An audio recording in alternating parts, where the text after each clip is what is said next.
Hello and welcome to Telstra Rising Stars Week on AFL Riverina TV. I'm your host Simon Anderson, and this week we focus on the Rising Star Awards. Now it gives me great pleasure to welcome two of the region's most talented youngsters to the desk, North Woggers Sarah O'Leary and Jock Cornell from Mangapla. Guys, thanks for joining us. No problem. Thank you. Sarah, we'll start with you. You were the Farrer League's Rising Star last season. The first year netball had a Rising Star category. How much did that mean to you?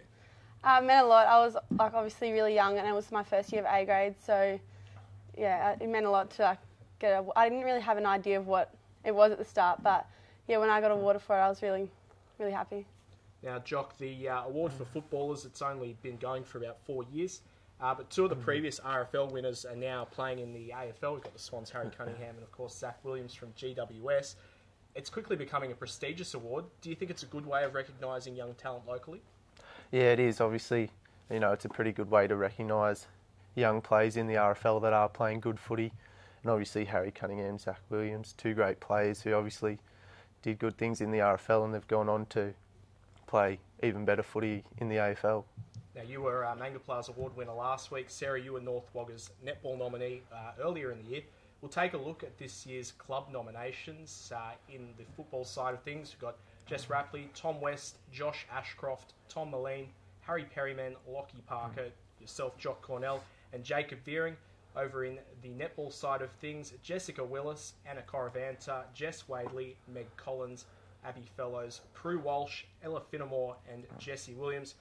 Jock, some handy footballers there. Who are the players that you'd most like to avoid playing in the finals? Yeah, definitely. Obviously, I recognise Harry Perryman in there. Obviously, he's been training with me on Wednesdays with the Rams and playing with Colin Gully. I know they have a pretty strong team, so obviously they're going to be a pretty handy team and try to avoid them the most probably. Before we take a look at the Farrer League, I should point out that the Rising Star Award, it's open to players under the age of 21 who are in their first or second year of seniors. The overall league winners are chosen by rep coaches and selectors at the end of the home and away season, with the awards presented at the Quinn and Clear Medal Nights. So the Rising Star nominees for the Farrer Football and Netball League, and the football side of things, Zach McDonald, Mitch Dunbar, Callum Gardner, Corey Watt, Jordan Kemp and Jack Irvine. Over in the netball, Taylor Robinson, Maddie Manns, Tara Taylor, yourself, Sarah O'Leary, Sophie Driscoll and Georgina Grant. Sarah, who are some of the more dangerous players on that list? I think they all have potential, and all the teams this year are really close, so I'll probably try to avoid most of them. I think the Rock, Sophie and East Wagga, they are really strong this year. So the top five, it's all really close. Mentioning the Rock, you're at a new club this season, North Wagga, but have come from the Rock. What's that change been like for you? It's been good. I enjoy playing with all my friends this year. It's more like a younger club, so yeah, it's good. Jock, it's a pretty good season at Mangapla so far. A great young team bolstered by some recruits, including Danaher, Colin Stambrel. What's been different about this season, and what's the feeling like at the club heading towards the finals? Yeah, definitely. Obviously, we got a few good recruits this year, and what they've probably brought to Mango is just some really good drive out of the middle. Obviously, Colin, Mitch and Petty all playing on ball, and gives us a lot of drive and win first footy, which is good. Sarah, you're fourth with only 3 games to play. What's the feeling like at North Wagga, and what are teams going to have to do to beat the front runners CSU? It's really close this year, so we're all going to have to try our best. The top 5 teams can go any way this year. It's really hard to tell who can win. I hope us girls can take it out this year, and North Wagga, our team is really starting to gel at the right time. So I don't know, I hope we can come off with a win. It's looking all right. The Mangapla club doing quite well in the netball side of things as well, Jock. Your mum's coaching. She was a Danaher, sister of the famous Essendon brothers. How much of an impact has that family had on your life and your football?